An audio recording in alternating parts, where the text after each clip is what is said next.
نحمدہ ونصلی ونسلم علی رسولہ الکریم اما بعد۔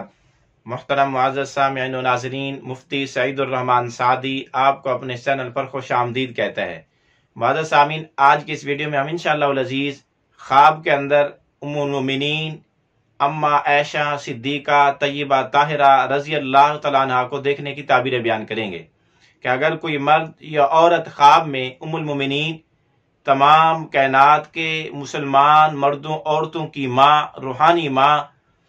حضرت عائشہ صدیقہ طیبہ طاہرہ رضی اللہ تعالیٰ عنہ کو اگر کوئی خواب میں دیکھے، ان سے بات چیت گفتگو کرتے دیکھے یا ان سے ہم کلام ہوتے دیکھتے، ان سے کوئی علم حاصل کرتے دیکھے، تو اس کی کیا کیا تعبیریں ہو سکتی ہیں۔ جس مرد یا عورت نے خواب میں ام المؤمنین حضرت اما عائشہ صدیقہ طیبہ طاہرہ رضی اللہ تعالیٰ عنہ کو خواب میں دیکھا تو اس کی تعبیر یہ ہے کہ خواب دیکھنے والے کو خیر و برکت، بھلائی، نعمت، کوئی اچھائی ملے گی۔ اسی طرح اگر کوئی مرد عورت خواب میں ام المؤمنین اما عائشہ صدیقہ طیبہ طاہرہ رضی اللہ تعالیٰ عنہ کو دیکھے تو اس کی ایک تعبیر یہ بھی ہے کہ خواب دیکھنے والے کے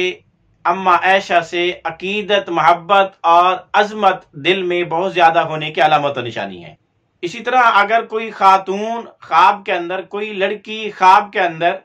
شادی شدہ ہو یا غیر شادی شدہ، خواب میں ام المؤمنین اما عائشہ صدیقہ طیبہ طاہرہ رضی اللہ تعالیٰ عنہ کو دیکھے تو اس کی ایک تعبیر یہ بھی ہے کہ خواب دیکھنے والی اس خاتون کو اپنے خاندان میں، اپنے علاقے کے اندر، اپنے حلقہ احباب میں عزت ملے گی، اچھی شہرت ملے گی اور خاندان میں اونچا مقام، اونچا رتبہ، بلند رتبہ نصیب ہوگا۔ اسی طرح اگر کوئی غیر شادی شدہ لڑکی خواب میں ام المؤمنین اما عائشہ صدیقہ طیبہ طاہرہ رضی اللہ عنہ کو دیکھے تو اس کی ایک تعبیر یہ بھی ہے کہ خواب دیکھنے والے کی شادی کسی بہت بڑے نیک بزرگ اللہ کے ولی آدمی سے ہوگی۔ اسی طرح اگر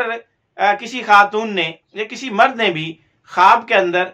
اما عائشہ صدیقہ طیبہ طاہرہ رضی اللہ تعالیٰ عنہ کو دیکھا تو اس کی ایک تعبیر یہ بھی ہے کہ خواب دیکھنے والے کو بہت بڑا علم حاصل ہوگا